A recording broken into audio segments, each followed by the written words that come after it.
The subject is Engineering Maths. We were in chapter 2, differential equations. Now in this session, we discuss classroom workbook followed by the concept finding particular integrals, right? Now let us start the session with question number 41. Question number 41. The solution of d square y by dx square equal to y, which passes through origin and the point ln2 comma 3 by 4 is, options are given. So it is a second order equation. Two boundary conditions are given. Directly they were asking particular solutions. So when the problems are given like this, I told you earlier how to solve questions like this. Just verify options through boundary conditions, right? Now let us see what is the first case. Option A is this y value is half into e power x minus e power minus x. Replace x by 0, we are getting y value minus 1. But when you replace x by 0 in the first option, we are not getting y value 0. So option A is wrong. Next, option B, y equal to half into e power x plus e power minus x. Here also when you replace x by 0, e power 0 plus e power minus 0, 2 by 2, 1. But you must get 0, so it does not satisfy the first boundary condition. Let us verify option C.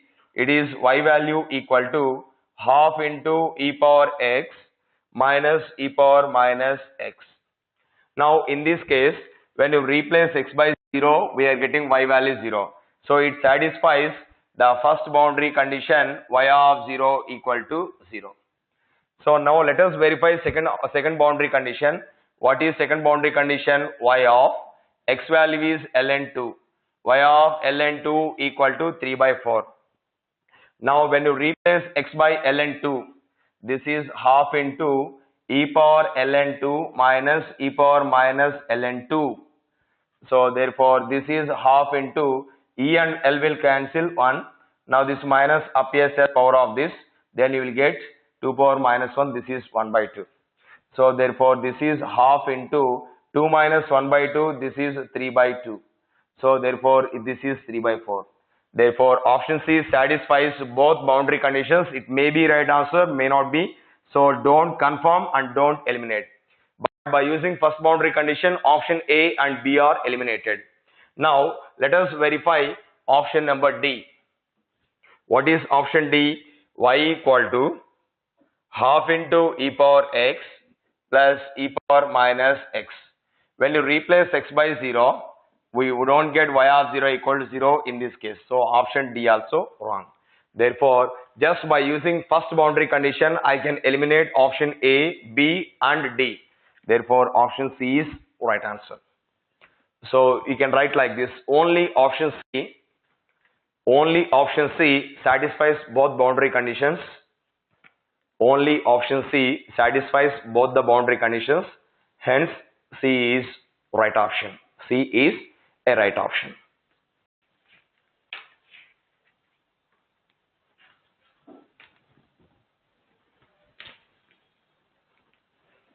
Is this clear?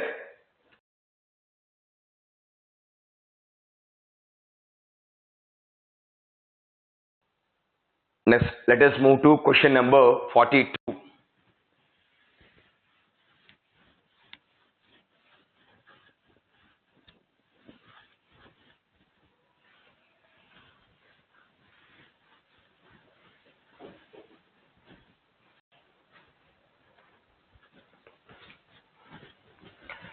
So question number 42. This is a function y of t satisfies the differential equation d square y by dt square plus 2 dy by dt plus y equal to 0 with initial conditions y of 0 equal to 1 and y of 1 equal to 3 inverse. Y of 1 equal to 3 times e inverse. Then we need to find y of 2. Of course, options are given. So when the problems are given like this, you must solve this question entirely. there is no chance for verification. Even if options are given, there is no chance. So first find the general solution and then apply boundary conditions to get the constant C1 and C2. Once you get C1 and C2, replace x by 2. Let us solve this question. Now actually when you solve this equation, auxiliary equation, the roots are -1 because this is m square plus 2m plus 1 equal to 0. So roots are -1 comma -1. m1 is -1 and m2 is -1. Roots are real and equal. So when the roots are real and equal, my complementary solution y equal to c1 plus c2x into e power minus x. Now let us apply first boundary condition. The first boundary condition is when x is 0, y is 1. So replace y by 1, x by 0, we will get c1 value 1. Therefore, the value of y is c1 value 1. This is 1 plus c2x into e power minus x. Let us apply second boundary condition. When x is 1, y is 3e inverse. So y value is 3e inverse when x is 1. So this is 1 plus c2 into e power minus 1. E power minus 1 gets cancelled. So 1 plus c2 equal to 3. Therefore c2 equal to 2. Now we got c2 value as 2 and c1 value as 1. Substitute those values in the general solution. Therefore my particular solution is y equal to 1 plus 2x into e power minus x. But what we need is y of 2. So replace x by 2. Therefore y of 2 equal to, this is 5 into e power minus 2. Y of 2 is 5 into e power minus 2. Therefore option B is right answer. Option B is right answer. Note this. Now let us move to question number 43. A function n of x satisfies the differential equation. Some second order equation is given. Boundary conditions are given and they were asking particular solutions. So what we do is just verify options through boundary conditions.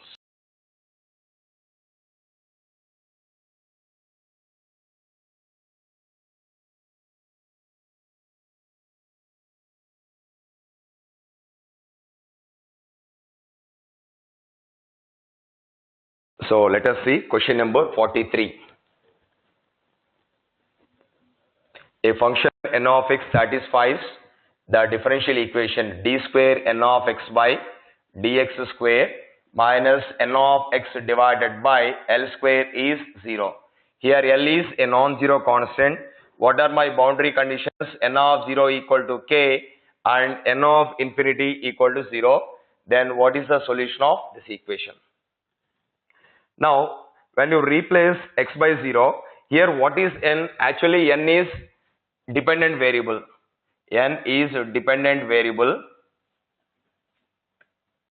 and x is an independent variable. X is an independent variable. Right. Now let us verify options. The first option is n of x equal to k into e power minus x by L. So when you replace x by 0, n value is k. Similarly, when you replace x by infinity, so here n of 0 equal to k. In case of option A, n of infinity is k into e power minus infinity by L. So this is k into 1 by e power infinity. So because infinity by L is infinity, so k by e power infinity is infinity, k by infinity is 0. So therefore option A satisfies both the boundary conditions, so we can't do anything. The same case with B also. When you replace x by 0, you will get k. When you replace x by infinity, we get 0. This is basically k into e power minus x divided by square root of L. Here also you get both the things. But when you look at option C and D, in option C, actually it is n of x equal to k square into e power minus x divided by L. So here n of 0 equal to k square. Therefore, it fails first boundary condition, eliminate this. Similarly, option D is n of x equal to k square into e power minus x by square root of L. Here also when you replace x by 0, we are getting k square, which does not match with the first boundary condition n of 0 equal to k. Therefore, just by going through the first boundary condition, I can eliminate option C and D. Option C and D. Just by using first boundary condition, that is n of 0 equal to k, I can eliminate option C and D. So answer can be either A or B. But in case of option A, you can look at this. What is the coefficient of x? Here the coefficient of x is minus 1 by L. Here what is the coefficient of x? Minus 1 divided by root L. So let us see what will be the root of this auxiliary equation. Now this auxiliary equation is this. Actually in capital D form, this is d square minus 1 by L square into n of x equal to 0. What is my auxiliary equation? M square minus 1 by L square equal to 0. So therefore the roots are 1 by L comma minus 1 divided by L. But in case of option B, the root is minus 1 by root L. So therefore option B also wrong answer. Root is 1 by L and minus 1 by L. Therefore that is happening in case of this. So option A is right answer. So just using boundary conditions and using roots of auxiliary equation, we can easily get that option A is right answer. So option A is a right answer. Note this.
Now let us move to question number 44. Two boundary conditions are given. Y of 0 is 2, y dash of 0 equal to minus 1, and they were giving d square y by dx square plus y equals 0. Then what is y value? Again particular solutions are given. Just we can go through verification of options. It is very simple for verification of options. Let us see.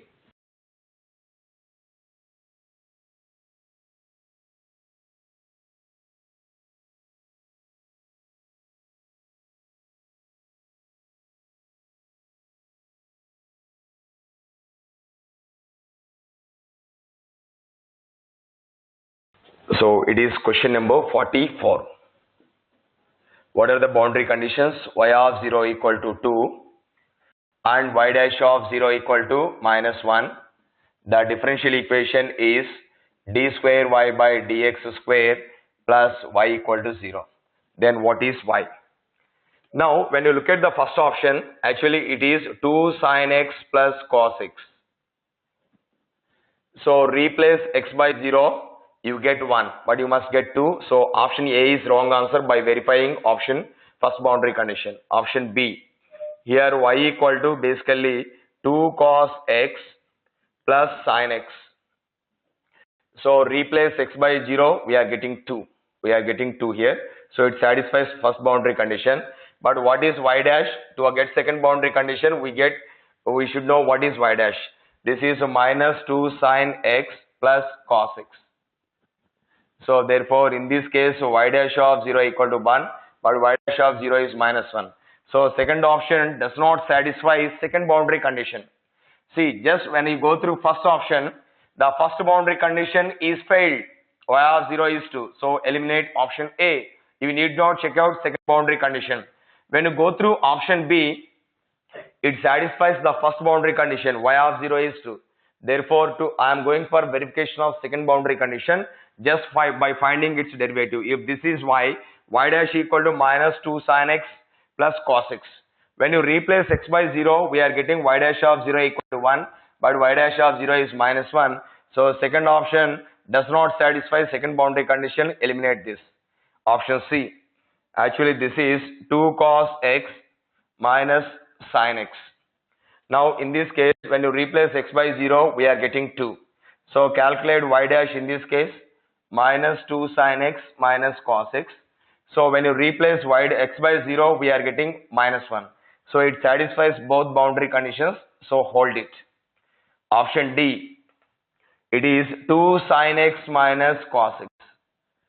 So here also when you replace x by 0, we are not getting 2. So the first boundary condition is failed in case of option D. Therefore, just by using first boundary condition, I have eliminated option A as well as option D. Option A and D are wrong just by verifying first boundary condition, because all these are y values. When you replace x by 0, first option is giving 1. So it must be 2. Eliminate this. The same second option also. Last option. When you replace x by 0, you must get 2, but it is giving minus 1. So eliminate option D also. Therefore, by using first boundary condition, I can eliminate options A and D. So, but first boundary condition is valid for options B and C. Therefore, to confirmation about option B and C, I have gone through second boundary condition, but second option fails in case of second boundary condition. Eliminate B also. Therefore, option C is a right answer. Right? Note this.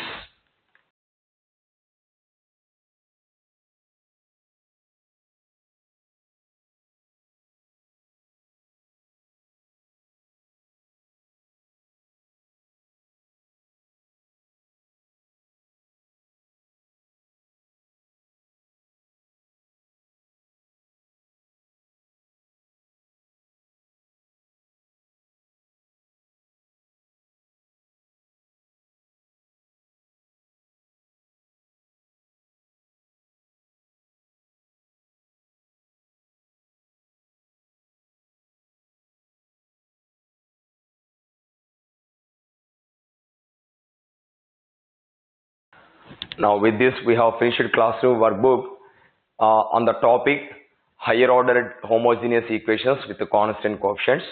Now we discuss particular integrals. Basically, the particular integral concept is very useful in getting the general solution of non-homogeneous linear equations. So let us work out on non-homogeneous linear equations. See, that particular integral concept is very powerful in getting the general solution of non-homogeneous equations, right?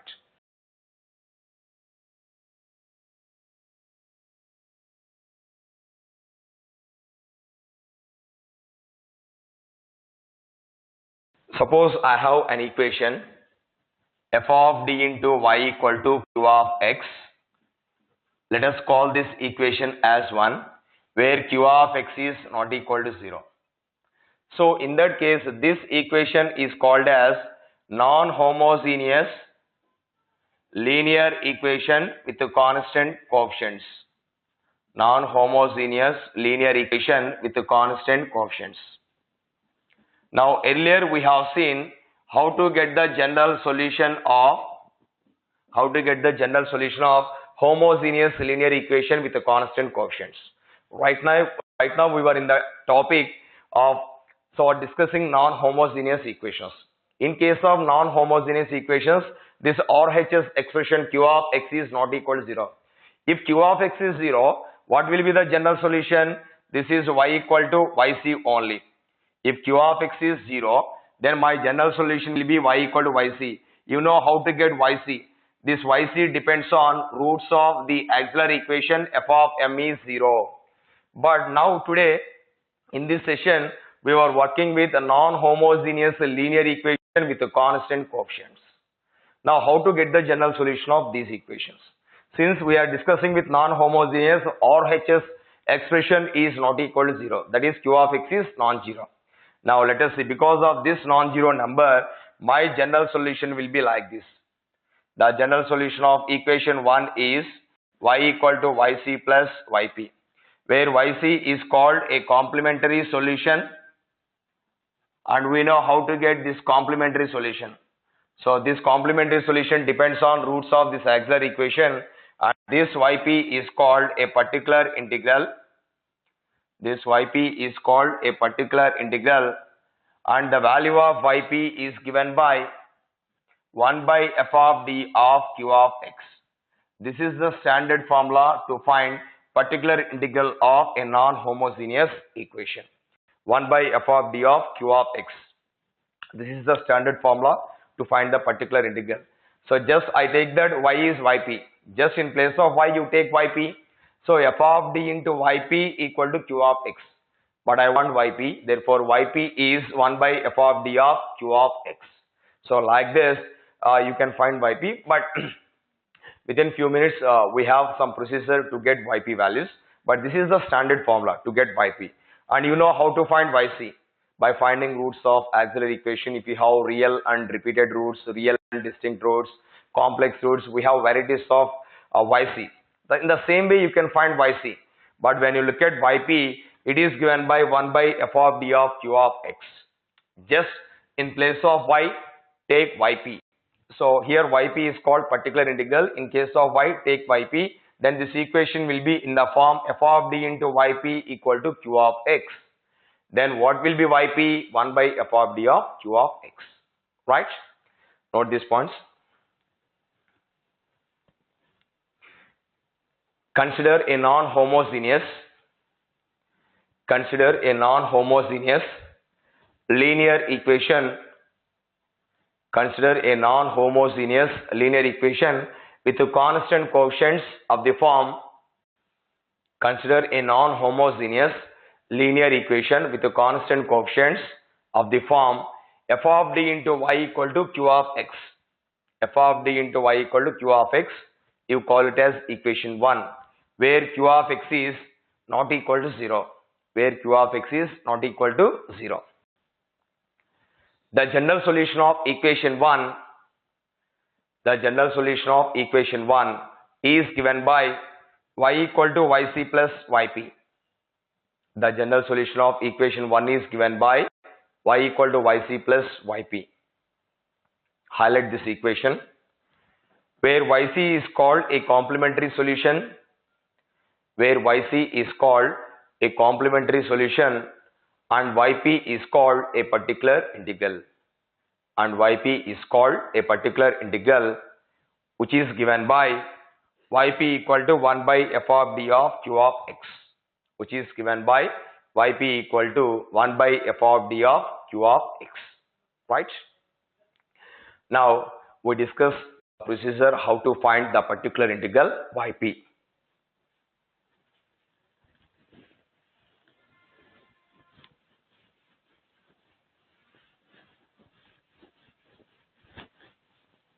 Right.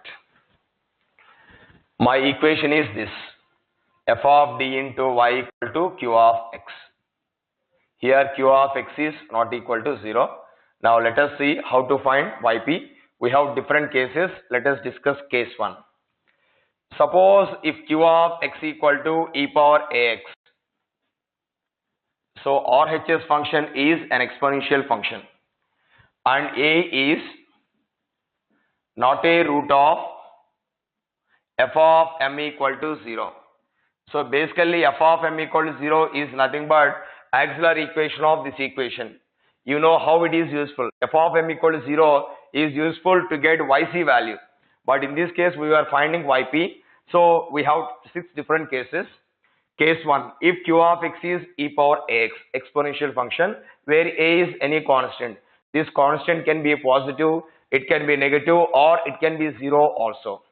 So if q of x is exponential function and a is not a root of this auxiliary equation, then my yp will be standard formula. This is 1 by f of d of q of x. So this is equal to 1 by f of d of this q of x is e power ax. Now you can replace d by small a. So this is nothing but e power ax divided by f of a. Therefore, it is a one-line answer. So f of a is a constant. We know that this a is not a root of this auxiliary equation. Therefore, when you write f of a in the denominator, you won't get 0. So when you don't get 0 in the denominator part, you can write it safely. So therefore, e power ax divided by f of a. So therefore 1 by f of a is some constant. Therefore the result is a constant multiple of e power ax. I will tell you one point. See, basically particular integral is a combination of derivative and integration. Let us see. When you find derivative of e power ax, the result is a into e power ax. When you integrate e power ax dx, then the result is e power ax divided by a. So this is 1 and this is 2.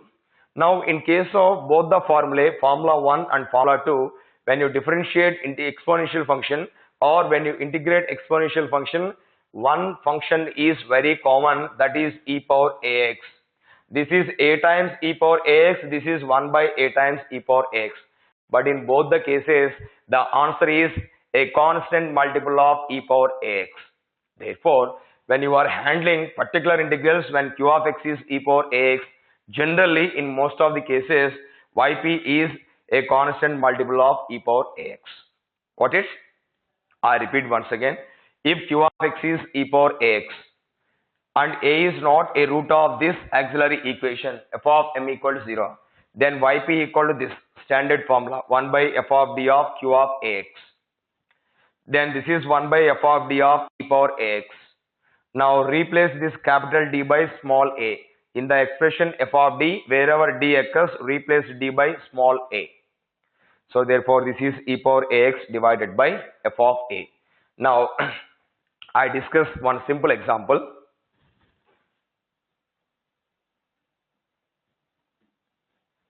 Suppose the equation is this: d square plus 1 of y equal to, suppose e power minus 2x. Now in this case, the value of yp equal to 1 by d square plus 1 of e power minus 2x. Now here a value is minus 2. Now when you replace d by minus 2, you won't get 0 in the denominator part. So therefore this is 1 by minus 2 whole square plus 1 of e power minus 2x. Therefore this is nothing but e power minus 2x divided by p. So the value of yp in this case is e power minus 2x divided by 5. Note this.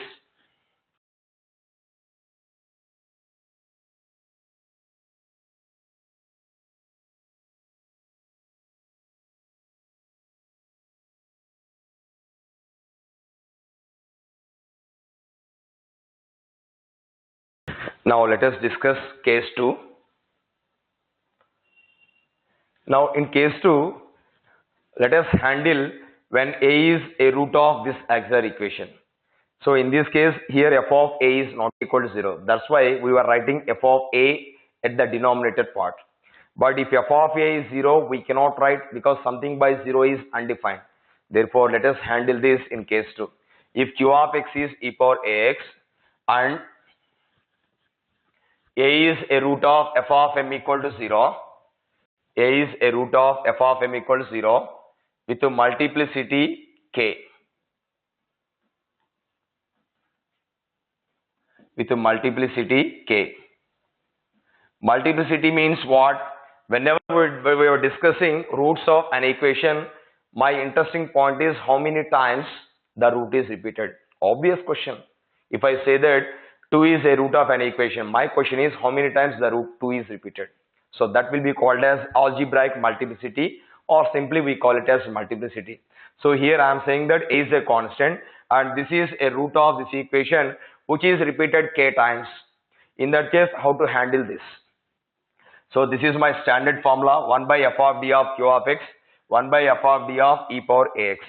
Now since this a is a root of this equation, a is a root of this equation with a multiplicity k, then this f of d can be factorized as d minus a whole power k into pi of d of e power ax. So that means this a is a root of this equation with multiplicity k. So when you factorize f of d, I get the terms d minus a whole power k into pi of d. So therefore here power k is there. Now when you replace d by a as per case 1, I will be in trouble. Therefore what is my intention is, I need to eliminate this expression 1 by d minus a whole power k. So therefore this is eliminated by replacing x power k divided by k factorial into 1 by pi of d of e power ax. Now in place of d, if you can write a, you won't get 0. Therefore this yp equal to x power k divided by k factorial into 1 by pi of d of e power ax. Now we can replace d by small a. So therefore my final particular integral yp is x power k by k factorial into e power ax divided by pi of a. So this is the value of final particular integral when q of x is e power ax and a is a root of this equation with multiplicity k. So work out this. We discuss example shortly.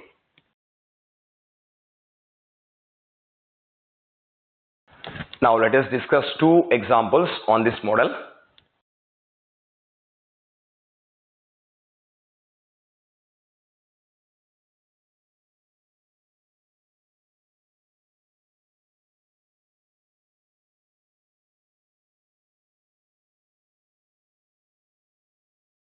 Example 1. Suppose I have an equation d square minus 5d plus 6 of y equal to e power 2x. Here a value is 2. Certainly this is a root of this equation. Therefore in this case my yp equal to 1 by d square minus 5d plus 6 of e power 2x. Here a value is 2 and here what is f of m? Here f of m is m square minus 5m plus 6. In fact this 2 is a root of this equation. You can verify this. Therefore this can be factorized like this: 1 by d minus 2 into d minus 3 of e power 2x. Therefore at this moment this 2 is a root of this equation with multiplicity 1.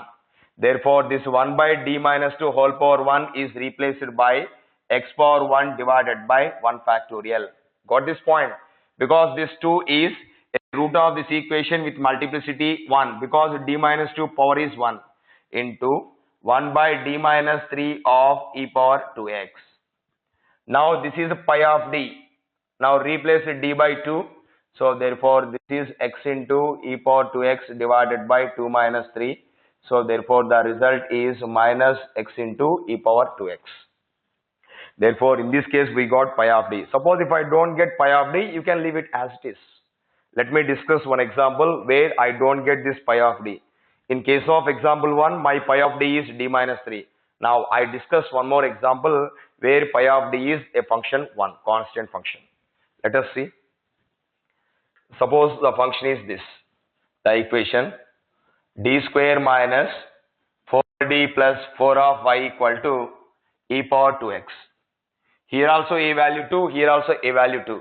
But in this case yp equal to 1 divided by d square minus 4d plus 4 of e power 2x. Now when you factorize this, we get d minus 2 whole square of e power 2x.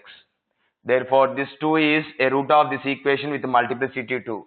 So this can be eliminated by replacing x square by 2 factorial. I don't have pi of d, so I can write directly e power 2x. Therefore my yp in this case is x square by 2 factorial into e power 2x.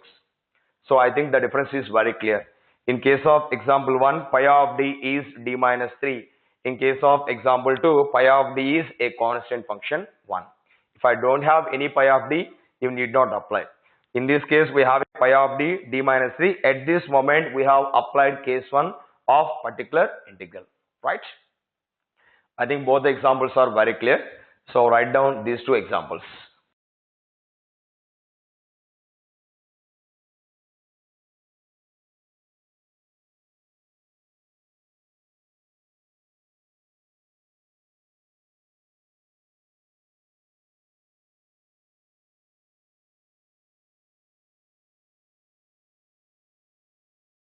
Now we discuss case 3 of finding particular integral.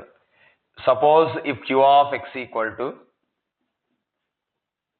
sin of ax plus b or cos of ax plus b,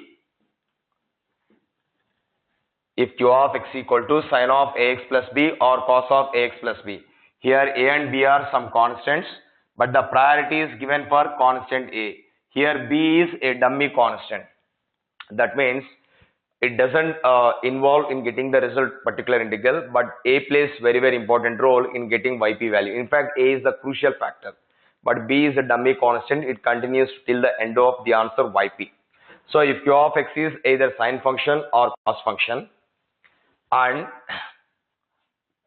f of d square is not equal to, actually f of d square is this, f of minus a square is not equal to 0.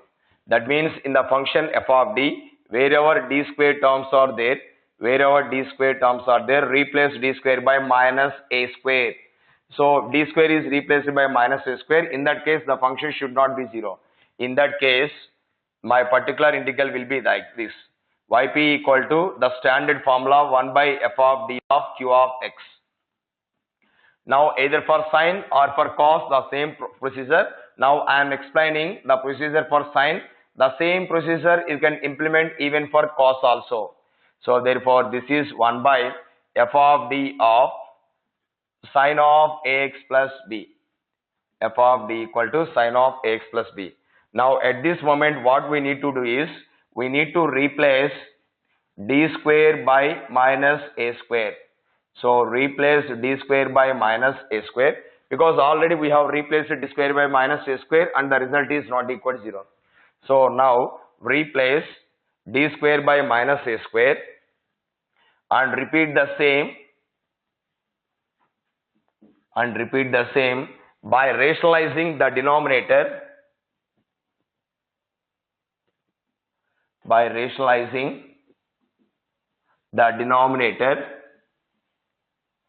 until a non-zero constant is obtained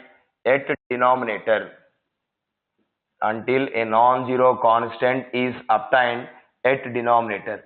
Now this is the procedure to get the particular integral in case of sine or cos function. Now it seems to be a complicated procedure, but I will go through few examples. It is very simple. In fact, it seems to be complicated, very basic. Now we are working with sine function or cos function. Now in case of d, we have a constant a. So what we need to do is replace d square term by minus a square. Wherever d square terms are there, replace them by minus into a square. If you have d cube can be factorized as d square into d. So only d square is replaced by minus a square, then I will get minus a square d. Suppose if I have d power 4, then d power 4 you can write it as d square into d square. So d square can be replaced by minus a square. Again this d square is replaced by minus a square, so you will get a power 4. But when you have d term, to repeat the same process, rationalize. When you rationalize the denominator, d square terms will come. So to get, whenever d square terms are there, simply replace d square by minus a square. Therefore, this is the procedure to get particular integral in case of sine function or cos function when f of d square is f of minus a square and if it is not equal to 0. That means what we are doing is we are replacing d square by minus a square. In that case, the expression should not be 0. So at this moment we are replacing d square by minus a square and repeat the same by rationalizing the denominator until a non-zero constant is obtained at a denominator. So whenever this happens, I repeat the same process continuously. So sometimes I may apply this process maybe one time. Suppose sometimes I may apply 2 times, or sometimes I may apply 3 times. That depends on severity of f of d. If I take complicated expression for f of d, maybe for example d power 7 is there, sometimes I may go for rationalization 3 or 4 times. But always, why we were going for rationalization? To replace d square by minus a square. How many times d square is to be replaced by minus a square? As long as the terms will continue and a non-zero constant is obtained at the denominator part. Okay, so note these points. We discuss a few examples.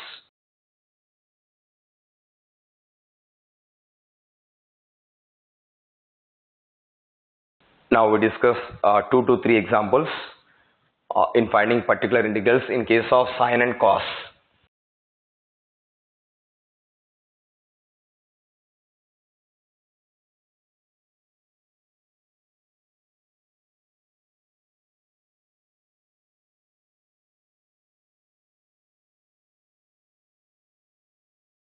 Suppose I have d square plus 1 of y equal to, for example, sine of 2x.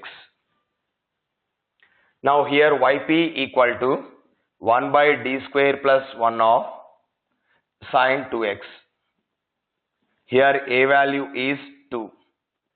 So d square is replaced by minus a square. This is minus 4. Therefore, in this case, my yp equal to, replace d square by minus 4. I get minus 4 plus 1 of sine 2x. Therefore, my yp equal to minus 1 by 3 into sine 2x. So it is a one-line procedure. That means what happened is, when we replace d square by minus a square, in the first step itself, we are getting a non-zero constant at the denominator part. So therefore, my job is over. So the result is again sine 2x. I will tell you why again the answer is a multiple of sine 2x, because as I mentioned earlier, particular integral is nothing but combinations of derivatives and integration. Now here the power of d is 2. When you differentiate sine function 2 times, sine function will come. Suppose if I have d terms, which I discussed in the second example, if I have d terms, the power of d is 1. One time derivative of sine is constant cos, and in that case my answer can be like this: constant into sine plus some constant into cos. Okay, here we have only even powers of d.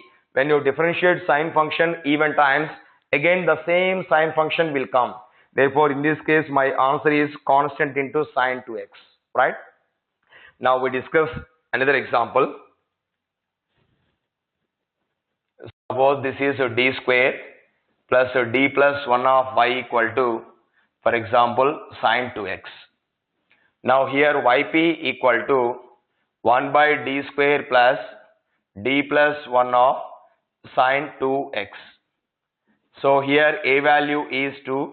So d square is replaced by minus a square. It is minus 4. Therefore, this yp equal to 1 by minus 4 plus d plus 1 of sine 2x. So therefore, this is 1 by d minus 3 of sine 2x. See, what happened at this moment is, when you replace d square by minus a square, we are getting a non-zero expression, but this is not a constant expression. So you need to repeat the same process. That is, you need to replace d square by minus a square until a non-zero constant is obtained at the denominator part. But in this case, safety measurement is d. When you replace d square by minus a square, we are not getting zero number. That is okay. So we were in safe side, but we were not completely in safe side, because this is a variable expression. Therefore, here to apply again d square by minus a square, rationalize this factor. So this is d plus 3. So rationalizing factor is d plus 3. So multiply this and divide with d plus 3. So 1 by d plus 3 by d plus 3 into d minus 3 of sine 2x. So therefore, this is d plus 3 divided by d square minus 9 of sine 2x. Now we got d square terms. Replace d square by minus 4. Therefore, in this case, my yp will be d plus 3 divided by, when you replace d square by minus 4 minus 9 minus 13 of sine 2x. So therefore, in this case, my yp is minus 1 by 13 into derivative of sine 2x, 2 cos 2x plus 3 sine 2x. Therefore, in this case, yp equal to minus 3 by 13 into sine 2x plus, this is minus 3 by 13 into minus 2 by 13 into cos 2x. So this is the particular integral in this case. Now when you look at this, here we have even powers of d and odd powers of d. When you differentiate sine one time, you will get cos 2x. When you differentiate sine 2x two times, sine function will come. That's why I got result in terms of both sine and cos. But before sine, we have a constant expression. And before cos, we have a constant expression. And this result, you can view it as, we can view it as minus 1 by 3 into sine 2x plus 0 into cos 2x. So in this case, my YP will be like this. Therefore, whenever you are working with a sine function or cos function, when the denominator is not equal to 0, when you replace d square by minus a square, the result will be constant into sine function plus constant into cos function. I mentioned very clearly, if you are getting only cos terms, if the q of x is cos, that means f of d contains even powers of d. Here we started with sine 2x. It contains even powers of d, so the result is only in terms of sine function. But in this case, same q of x, I have taken sine 2x, but here one even power and one odd power. That's why the expression contains both sine and cos terms. Okay, so note these examples.